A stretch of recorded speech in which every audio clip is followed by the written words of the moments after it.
Bismillahirrahmanirrahim. Assalamualaikum warahmatullahi wabarakatuh. Perkenalkan, nama saya Imam Jabarian dengan NIM 20223339. Kelas PI 5D Program Studi Pendidikan Agama Islam Fakultas Tarbiyah dan Ilmu Keguruan. Baiklah, di sini saya akan memaparkan hasil makalah saya yang berjudul Nilai-nilai psikologi atau ilmu jiwa dalam pendidikan agama Islam menurut Ibnu Sina. Di sini ada biografi Ibnu Sina, yaitu Syekh Quraish Abu Ali Hussein bin Abdillah bin Hasan bin Sina, yang dikenal dengan sebutan Ibnu Sina atau Avicenna, lahir pada tahun 370 Hijriah atau 980 Masehi di sebuah desa bernama Hormeisan dekat Bukhara. Ia dilahirkan di kota Balkh, yaitu sebuah kota yang terletak antara Georgia dan Turkistan. Keluarganya termasuk keluarga kaya dan terpandang. Latar belakang keluarganya demikian merupakan faktor yang sangat mendukung dalam pembentukan pribadi ilmiahnya. Di samping kecemerlangan otaknya, dalam usia 18 tahun ia telah menguasai segala ilmu pengetahuan pada masa itu, meliputi Al-Quran dan tafsir, linguistik, sastra, kedokteran, serta psikologi dan pendidikan. Beliau juga seorang penulis yang produktif, di mana sebagian besar karyanya adalah tentang filosofi dan pengobatan.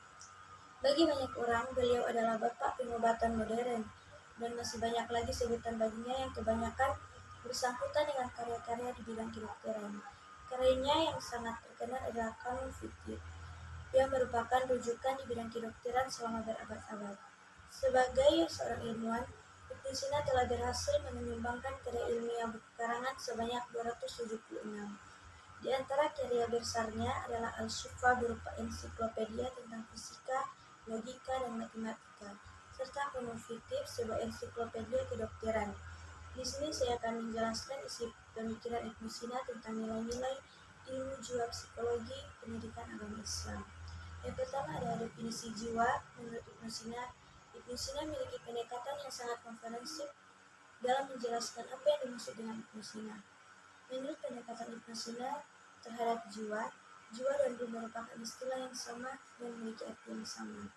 Menurut Ibnu Sina sendiri, jiwa adalah substansi rohani yang memancarkan dari jasad dan menghidupkannya, lalu menjadikannya alat untuk mendapatkan pengetahuan dan ilmu. Sehingga dengan keduanya ia bisa menyempurnakan dirinya dan mengenal Tuhan. Menurutnya, jiwa atau roh juga adalah aspek yang memberikan kemampuan pada seseorang untuk merasakan, berpikir, dan bertindak. Jiwa atau roh juga merupakan bagian dari sistem tubuh yang bertanggung jawab untuk mengendalikan fungsi tubuh, termasuk pertumbuhan, pergerakan, dan respon terhadap lingkungan. Ibnu Sina menjelaskan bahwa hubungan antara jiwa dan badan adalah sangat erat. Ia percaya bahwa jiwa memiliki peran yang penting dalam mengatur fungsi tubuh, termasuk proses penyembuhan. Ibnu Sina menjelaskan bahwa hubungan antara jiwa dan badan tidak terdapat dalam individu saja, tetapi jiwa yang cukup kuat bisa menyembuhkan badan yang sakit, tanpa badan itu harus berobat jika penyakitnya tidak parah.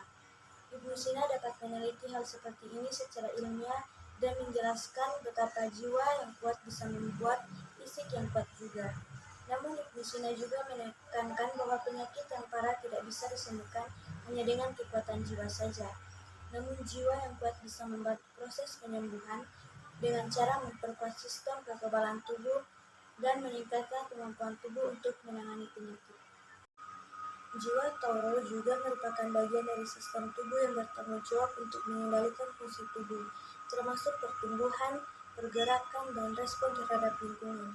Selanjutnya ada macam-macam jiwa menurut Ibnu Sina. Yang pertama, jiwa tumbuh-tumbuhan.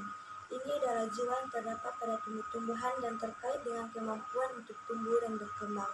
Menurut Ibnu Sina, jiwa tumbuh-tumbuhan adalah jiwa yang memiliki kemampuan untuk memelihara tubuh dan mengatur proses-proses yang terjadi di dalamnya, seperti pertumbuhan, reproduksi, dan metabolisme.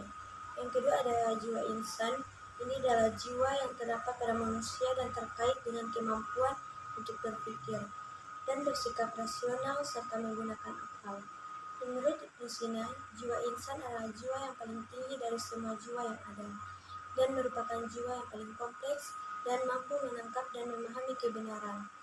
Ia berpendapat bahwa jiwa insan memiliki kemampuan untuk memahami konsep-konsep abstrak seperti matematika, filsafat, dan ilmu pengetahuan. serta memiliki kemampuan untuk merasakan dan bereaksi terhadap lingkungan sekitarnya. Yang terakhir adalah nilai-nilai psikologi menurut Ibnu Sina. Yang pertama yaitu pemahaman tentang jiwa.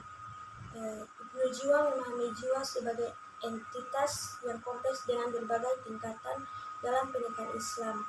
Ini dapat membantu dalam pemahaman dan pengembangan potensi jiwa siswa.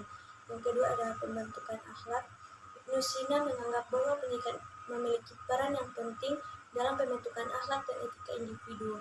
Pemahaman psikologi dapat membantu guru dalam membimbing siswa untuk menjadi individu yang baik. Yang ketiga ada pengembangan intelektual.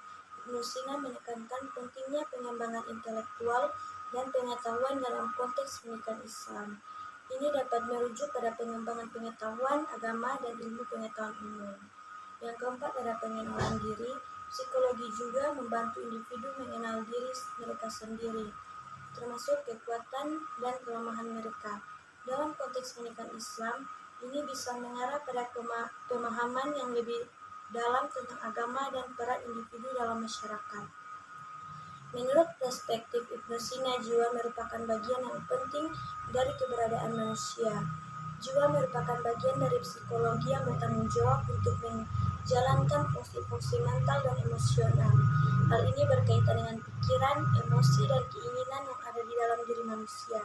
Selain itu, jiwa juga bertanggung jawab untuk menjalankan berbagai fungsi tubuh, menangkap rangsangan dari dunia luar, dan memahami dunia melalui pemikiran rasional dan logis, sehingga jiwa dapat disimpulkan sebagai dari dunia luar dan memahami dunia melalui pemikiran rasional dan logis, sehingga jiwa dapat disimpulkan sebagai sumber dari semua perasaan, pikiran, dan tindakan manusia. Hanya itu yang dapat saya sampaikan. Wabillahi taufiq wal hidayah. Wassalamualaikum warahmatullahi wabarakatuh.